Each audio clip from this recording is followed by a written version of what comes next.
Okay, all right.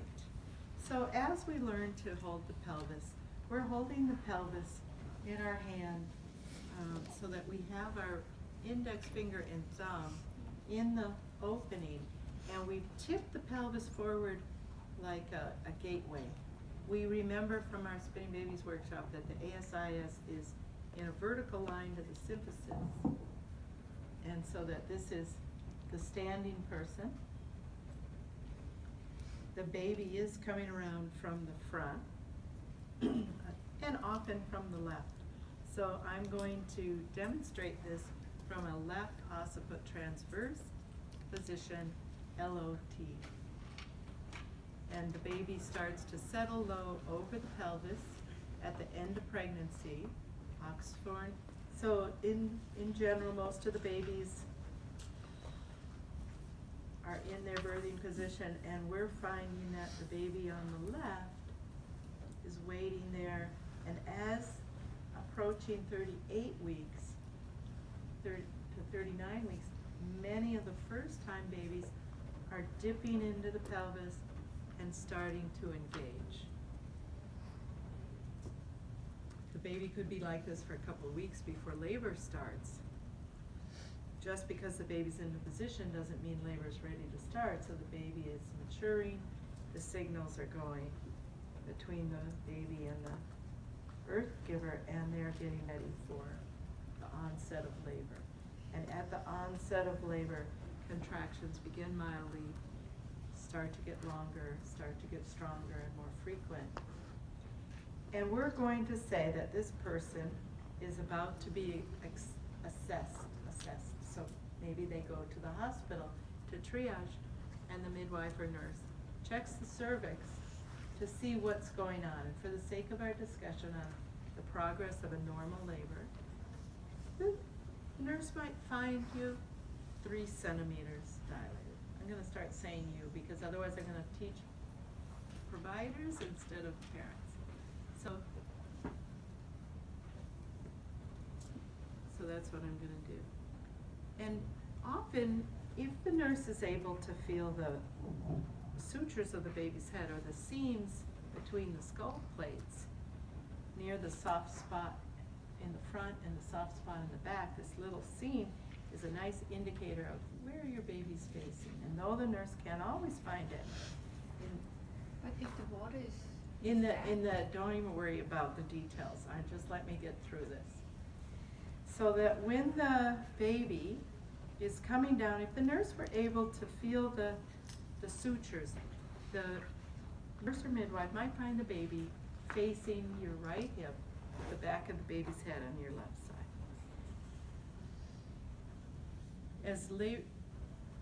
As the very first check happens, those sutures might be near the front of the pelvis.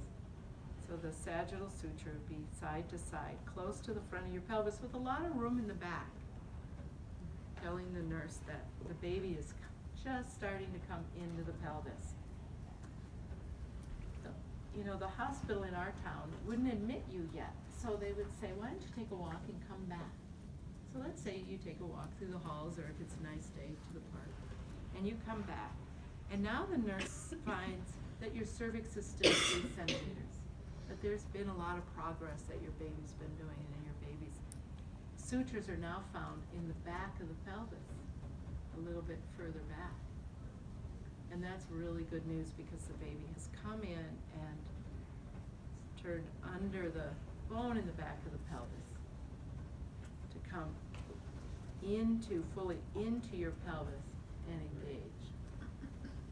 The baby's still going to get a little bit lower, and when the baby comes lower, those sutures will be side to side. And so these are some of the things that nurses, midwives, and doctors can notice to show them how well you're progressing in labor. And about the time that the head is down so that the sagittal suture is going side to side, the cervix might have responded by opening up to about 5 centimeters. Contractions are strong and frequent, about 60, 75 seconds, probably for they've probably been 75 seconds, even 90 seconds for a couple of hours by this time.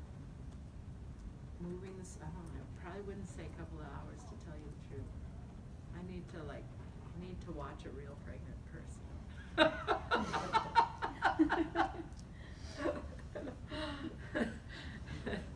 Because that keeps me away from certain things. In your mind, the birth hormones are getting busy and releasing endorphins. It can be like a runner who's been running and finds that wall where their muscles are burning and they have to really focus, and it's a time where some runners might give up and might even say something in their mind like, if I get to a stop light at that corner, I'm stopping. But they notice that if that light's green and they keep going, that they have to focus on their breath and they change their rhythm. And in birth we talk about relaxation, rhythm, and ritual. And that simply means to go into the sensations your body's teaching you, find that relaxation with your breath, and using your rhythmical breath to find a ritual, which might be an image, it might be something you're looking at, it might be a movement, it might be a verbalization. And it really helps you cope as your brain releases endorphins into your body. And that takes the edge off. It's your natural relief in labor. And it gets very active in your brain at about this time as the baby's coming down onto the pelvic floor.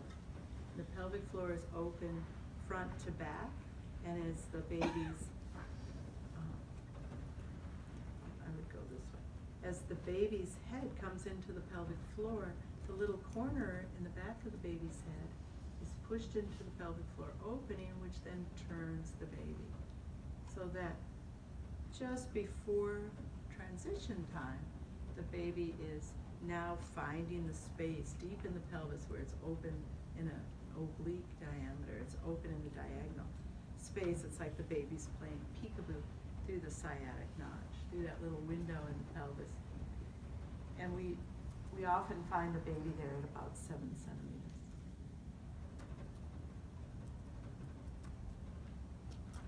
As the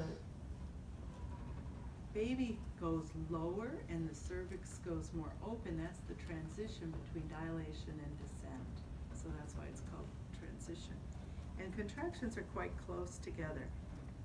As your body opens to 8 centimeters and more, the baby is starting to come to face the back. And the back of the head is fitting through this arch in the front. And the baby's soft face is near the coccyx and the sacrum. And there's often a little space there in the back.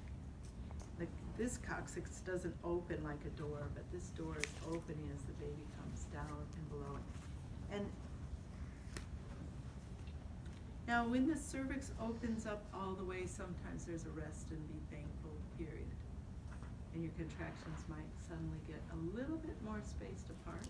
It might only be 5 minutes, so you might miss it, but it might be a little longer. And this is allowing the ligaments to adjust to the baby's depth in the pelvis.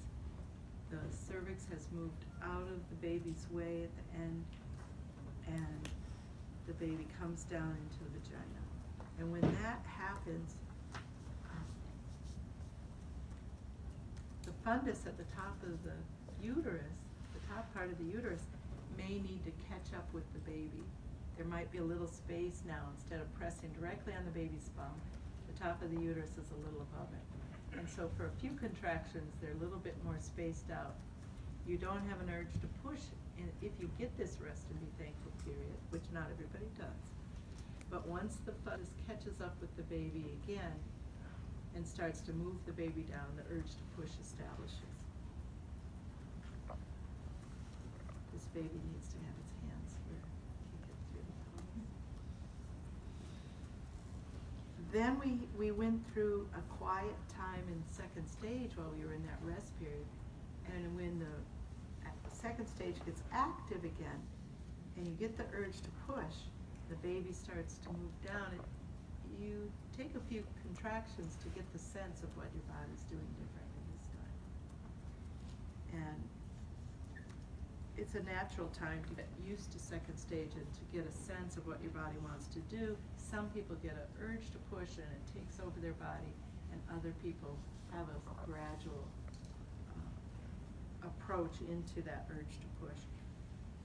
As the baby comes down into the perineum thins just like the cervix did before it dilates, just like the cervix thinned before it dilated. And you'll see the baby rock down and back and down and back as it prepares the perineum to stretch open the baby's head. But this gives the baby a little breathing time too with the umbilical cord. So it's a totally expected and useful time to have the baby rock back and forth.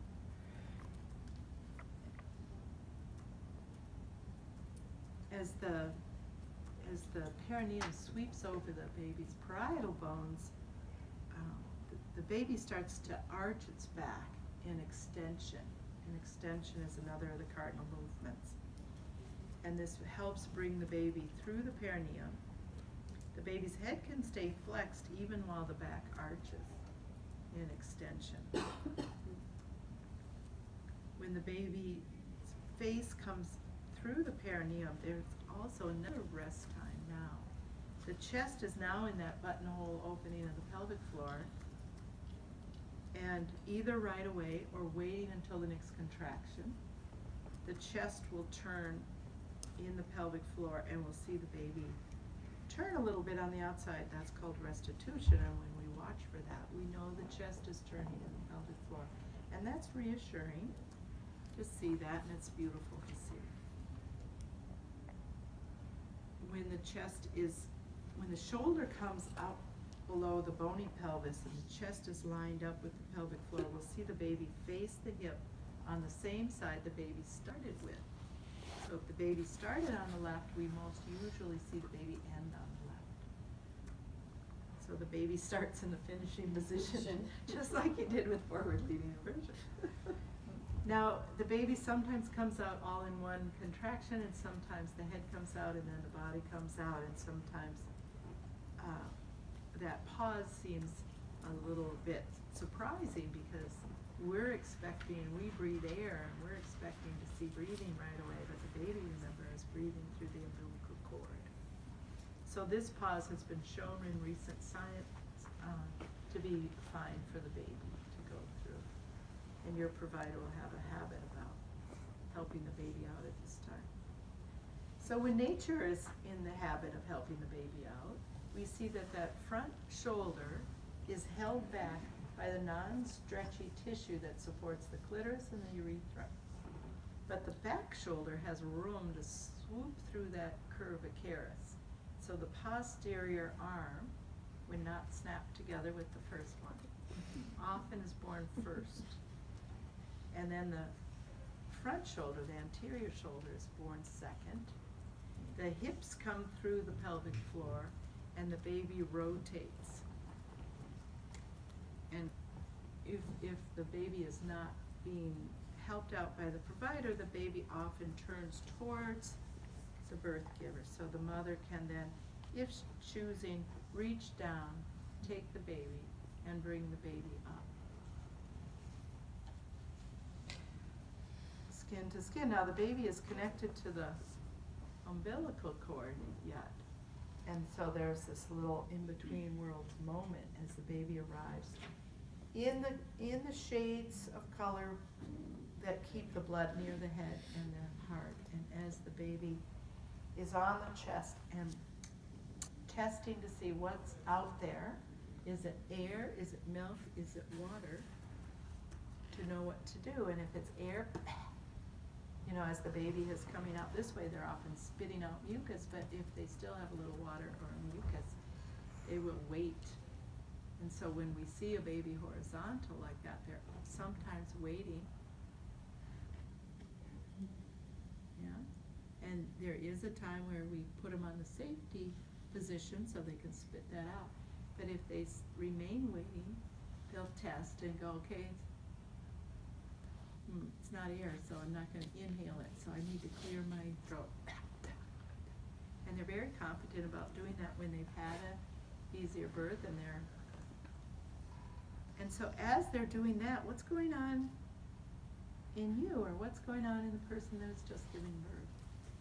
They've been right in their center, in their core, and these hands are not typically part of their awareness, right? So it takes a little bit to become aware of your hands, and you're watching the baby.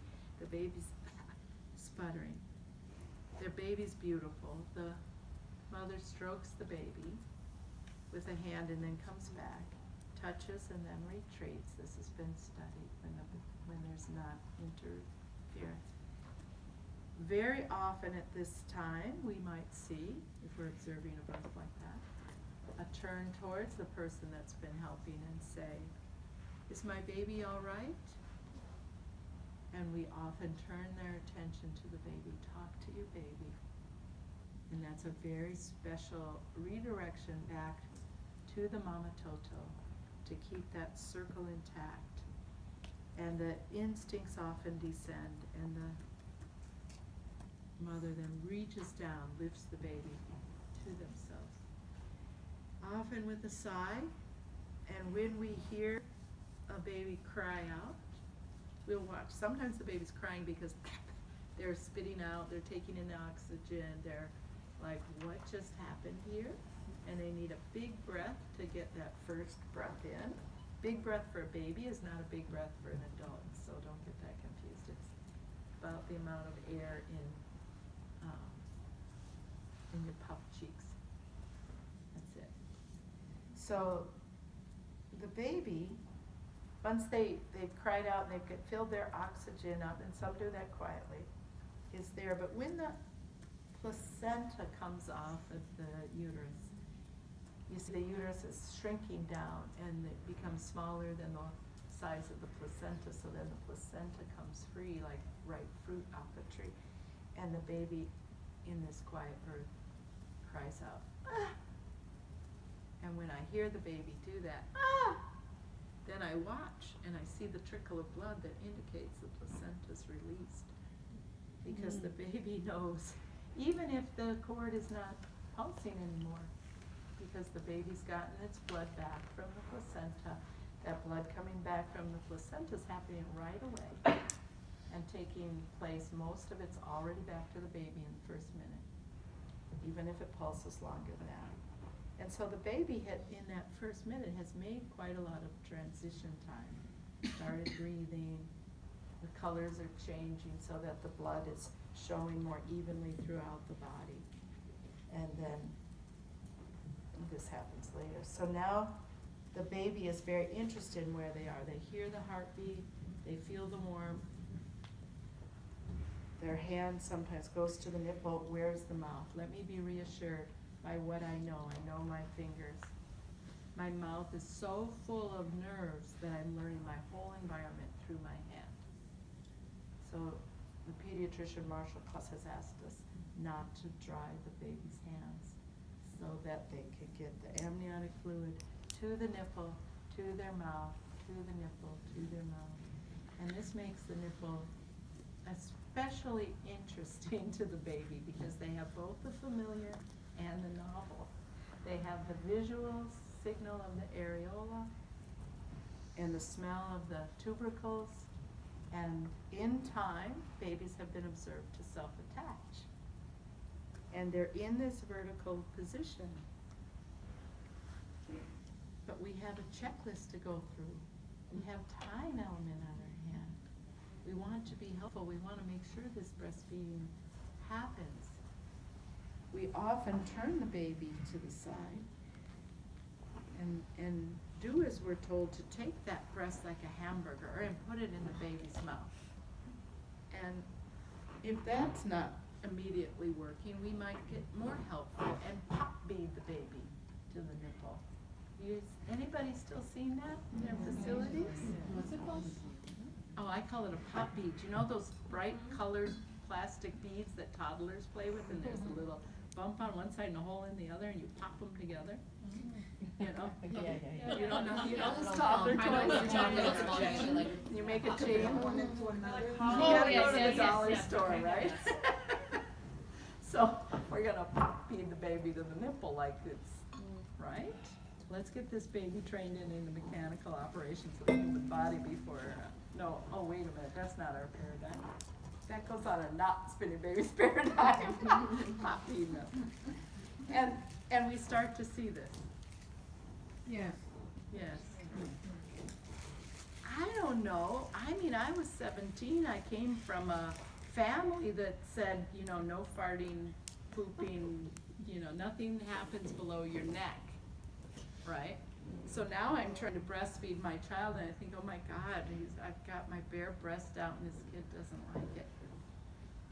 Right? Have you ever helped somebody who thinks, oh, my baby either is embarrassed about my breast, doesn't like my milk, there's nothing there, there's people in the room, and it all falls apart. But the baby is saying, I just pushed my head onto a cervix and opened it up, and if you've got another thing, because I can feel something there, I can open that up too. I'm very confident. I have a dilation instinct, so I wanna open up what's on the back of my head. So if your hand is there, I'll open it up, watch me. Did I explain that right? Maybe a little klutzy. But they have an instinct to put pressure with their head. And now we've given them something to use their instinct, their reflex. Does that That's include what the it's hat? back. Does that include, The hat? you know, when you're putting it on, but I don't know, but I wonder. yeah, that's a good question. So we have these social things that we try to help babies, the hat, the holding them sideways, the care that we do to not just be efficient, but to be careful, to help this vulnerable little person. And what's happened is we based our help for babies on a few decades of anesthesia and institutionalized birth that wasn't human-centered, right? It wasn't family-centered, it definitely wasn't woman-centered. And so we have a lot of habits that have bypassed physiology, the heavy anesthesia, the heavy use of instrumentation. So we thought that babies were blind and dumb in the 1950s, all the way into the 70s, you know, because the research from the 60s didn't get there until the 90s. And so now we know that's not true, and the baby can see 50 feet, but sees very well from breast to eyes, this distance, in full color, but likes dark edges, so black and white's popular. But just because there's a bunch of toys in black and white doesn't mean babies don't see color. They just like the edges, right? What is that out there? So we be mindful to talk about birth in such a way that doesn't make a person or a profession or a location of birth the bad guys. Say that again.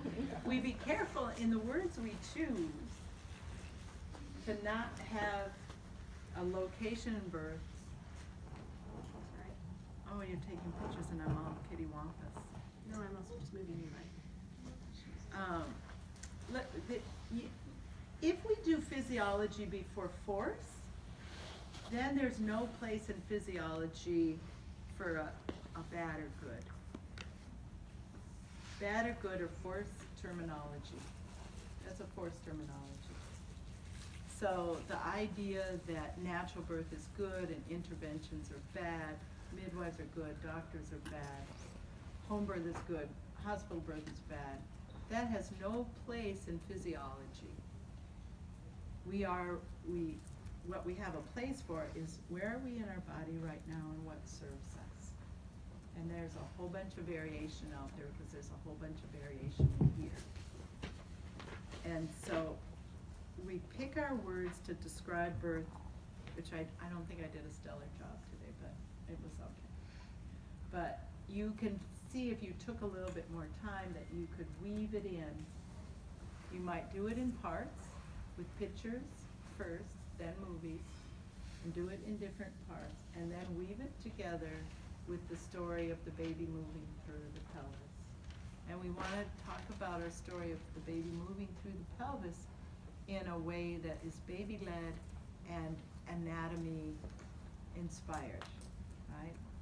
And that brings them back to why do we prepare, and then gives them a little reward about how alert and aware and what the baby's thinking about. And I gave you one example, but you might have more. You know, and when we talk, and we end in the skin to skin, because real purpose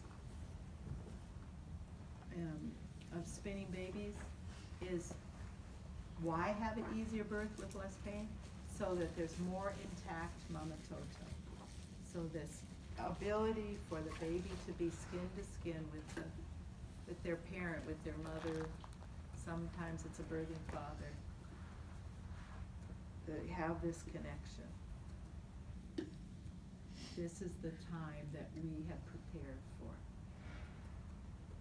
Not a moment ago where I was pushing the baby out. That's a good side effect. That's a good extra bonus. But it's how we feed our babies and how we bond with our babies. So we're going for attachment and bonding. That's the purpose of spinning babies, is our having intact attachment and bonding. Why do we want intact attachment and bonding? Because therein lies the future of humanity.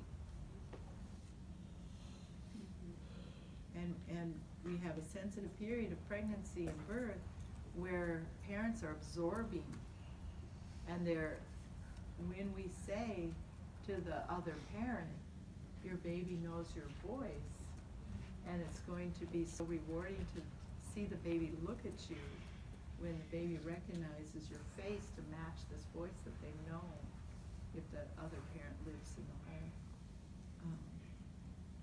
You know, they have that to excite them and to help add communication moments with the baby. Go to the warmer and talk to the baby, or, you know, gives them motivation to hang out with their baby longer and not give in to, well, it's time to weigh your baby, or I'm the grandma, I want to hold the baby, or, you know, all my friends are here and they want to hold the baby. You know, it's like, okay, you get to hold the baby, but right now we're not finished with 4th stage of labor. So those are things that you've worked out in your childbirth classes, but while they're not necessarily something that you're going to spend much time on in the Spinning Babies module, they are things that you're thinking about and weaving in what is physiological in afterbirth. So let's review the cardinal motions. So before you do that, if everybody, for your textbooks, if you open it to page 64, then you can follow the cardinal movements through as Gail's doing them. So that's helpful.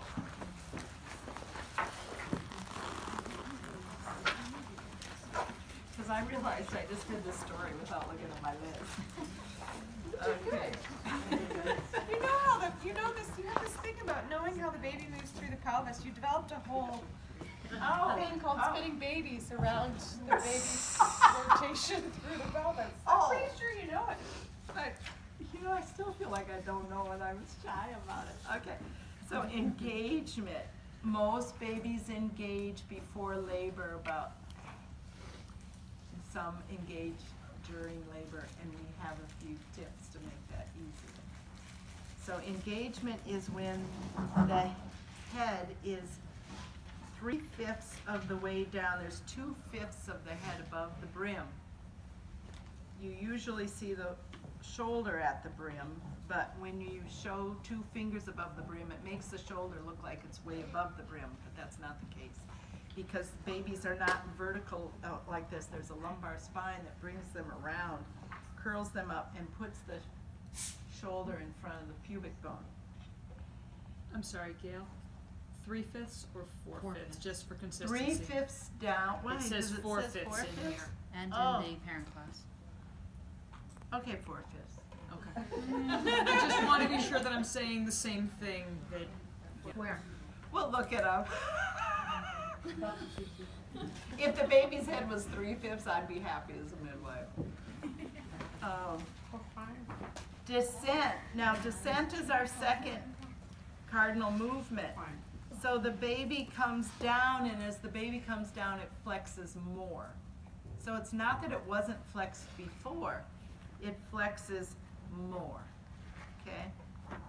And then internal rotation. Where does internal rotation take place? The pelvic floor. It's the pelvic floor that leads the rotation of the baby. What part of the baby's head is the leader of rotation? The parietal eminence. Actually, your left parietal eminence with this baby. And then, so that's number 4. Number 5, oh, there's a continue. Number 4B is continual rotation until the baby's low in the pelvis, coming out the outlet in OA. So if OA, occiput anterior, was the optimal fetal position, a lot of these babies, we wouldn't see that until just before transition or during transition, sometimes even at 10 centimeters. So that is a misnomer. And if you read Jean Sutton's optimal fetal positioning, she doesn't say OA is the only optimal position. She indeed says LOT is the most common starting position. But this is the most common ending position. And that's why, because the baby has to rotate through the pelvis. So now when the baby's head is on the perineum, the back has extended to put the shoulders into the brim. So the baby is going to make this little wiggle movement to get the next body part into the brim. And extension brings the shoulders in, and it has the head emerge. And then 6 is supposed to have bold where it says restitution. Restitution is caused by the pelvic floor and the chest turning to, the chest turns to fit the puzzle piece shape of the pelvic floor. All right, the front to back opening of the buttonhole of the pelvic floor. The chest being thinner front to back and wider side to side makes it turn. So now we have restitution. Restitution, it's okay for the head to rest there for a contraction, and it's okay if it doesn't. And then expulsion is, or emergence, if you want a more gentle word, is when the shoulders and body are born. And then the last cardinal movement is chest to chest. Hip, skin to skin, I should say. Depends on the length of the cord. So those are the 1, 2. So if I have my hand here, I can guide this head.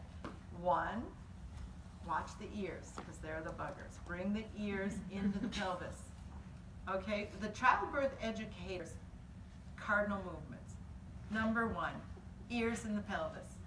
Number 2, the whole head in the pelvis down to the ischial spines. So put your finger on the ischial spines. Bring the head that far. That's descent. It's at that level that the baby rotates. So keep the baby inside the tuberosities to go first to the oblique and say this is where we see the baby when the baby's coming into transition and moving through the mid-pelvis. When the baby gets quite low in the pelvis, we see this baby turn to face the tailbone. Once the baby faces the tailbone, there can be a rest and be thankful period as the cervix gets fully dilated, and as the baby comes down and starts to come, the head starts to come through the perineum, we see the head. They do the extension, drop their shoulders into the pelvis, the pelvic floor turns the chest for restitution. Right? So we try to keep the arms up into the pelvis, but you know, you see that sometimes that's not happening. Right? Posterior arm first, anterior arm second, chest and hips through the pelvic floor, baby turns towards you, comes to your tummy. It's real, if you can get really good at it, you can put the placenta under your shirt and have the umbilical cord connected and model keeping the cord intact. And I need a big header on the notes to have the placenta. Oh, and also the other thing I forget is at 8 centimeters, when the head has turned to the oblique, when the head is in the oblique, I want to remember to say at about 8 centimeters, the birthing person gets a jolt of adrenaline, or gets a little release of adrenaline from their brain to get into an upright position. It gives them an urge to get up. I want to get up.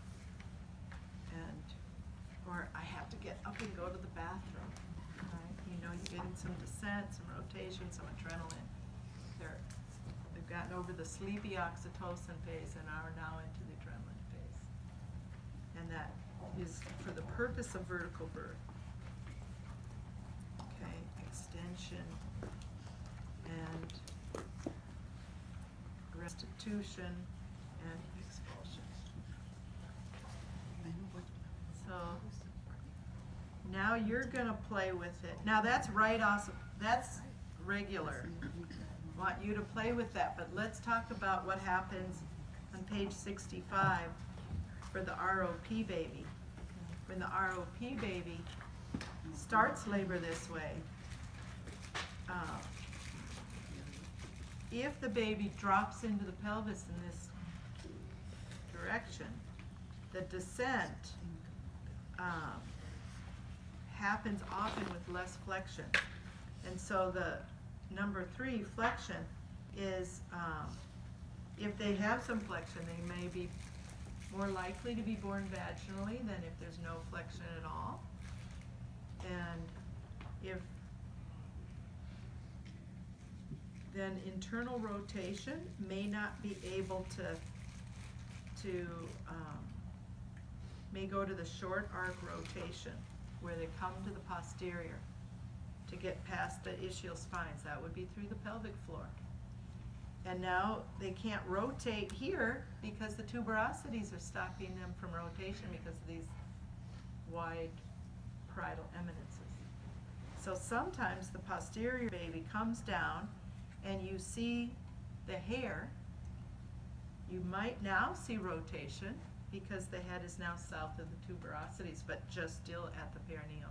So there's quite a bit of space between the bones and the opening of the perineum. And if that, and it varies with different people and different sized babies, of course. And so now we have this baby is coming posterior. And so this wide part of the head is into the perineum. Right? And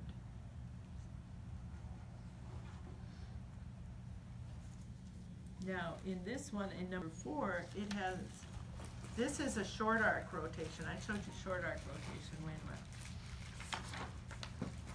Oh, that's on page 67.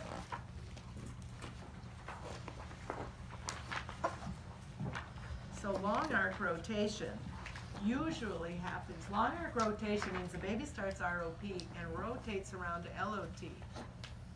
And once the baby rotates around LOT, we have a labor that's much more similar to the LOT baby. Flexion might be slightly different. And it might take a little longer because the uterus might be tired by the time the baby's there. But most of the work is turning. If we can turn above the pelvis, we can get over to either ROA or LOT to drop into the pelvis. Is it rotating around the front or around the back? I believe they rotate around the front. That's like mind-boggling. And Because for 30 years, all I've learned was it rotated on the back. Yeah, that's Yeah, what I know. In 2003, Penny and I had a little, let's go to the side of the room and whisper about this. And she says she sees them go to the front. And with the fetoscope, I would track them going. And in the fetoscope, you see the little circles following them around. Yeah. And there are books, like, I had 40 midwives in Australia, and they're like, no, Gail, that's not reality. And I said, well, maybe it's south of the equator. You know, water's supposed to go the other way down the drain, maybe babies rotate the other way. So there was a discussion. I said, this is what I observed. Do you observe the circles? Yes, they do. Do you observe such and such? Yes, they do. But I know one baby turned this way. Okay, I know one baby turned that way too, but one baby doesn't make, when 99 babies are going this way, or whatever the number is, Then the- actually it'd be 999 for most of those women. So the explanation from the providers in the hospital that you're feeling the back labor because the baby's head is against your spine. No, we're feeling the back labor because the muscles, nerves, and ligaments are all jacked up. All jacked up because you've got this baby's And head trying to go. Secondary, we might do it because of the bone, the pressure of the Okay. bones. Because we do know when the baby turns, our back labor goes down. But we also know when we do forward leaning inversion, the back pain goes away. Yeah.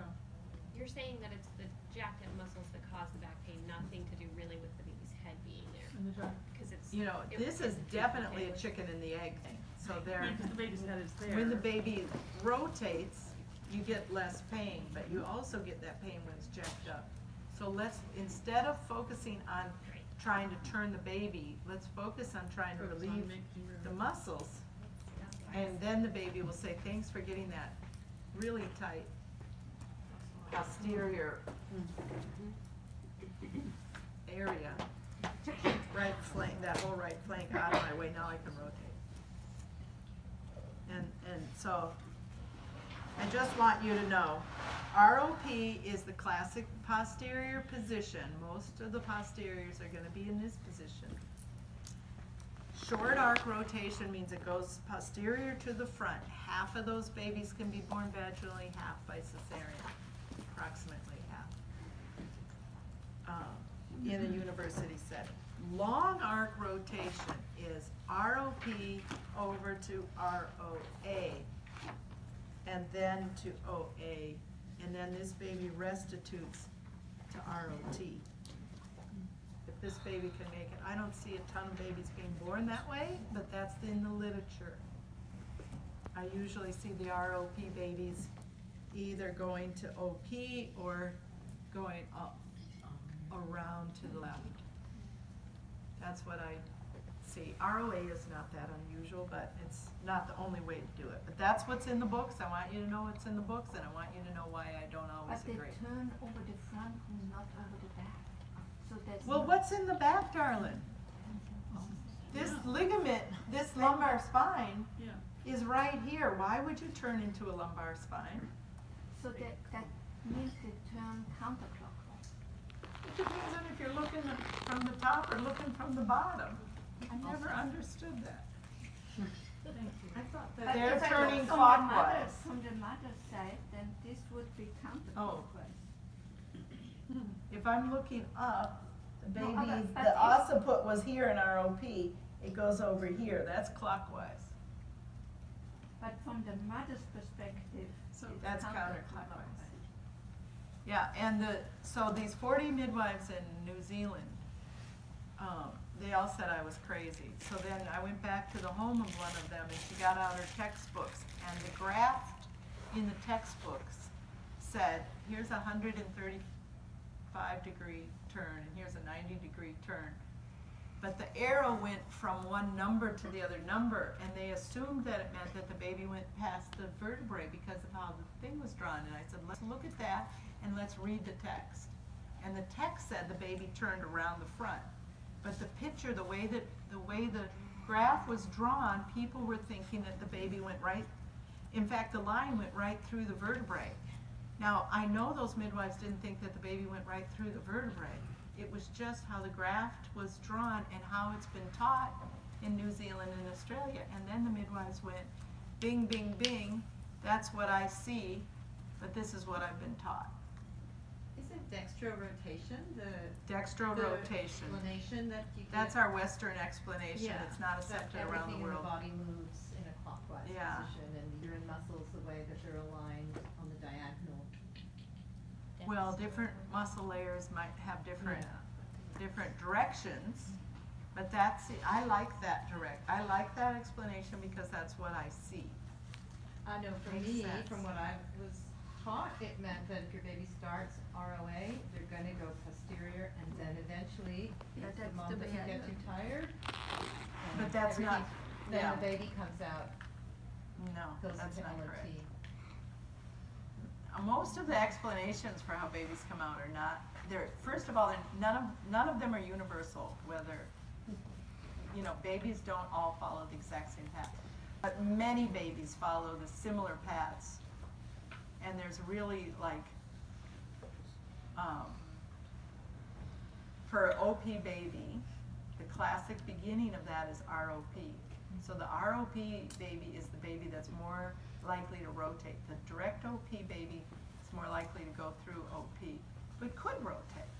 So ROP has short arc rotation to OP, long arc rotation to ROA, or start over rotation to LOT. There, got it out of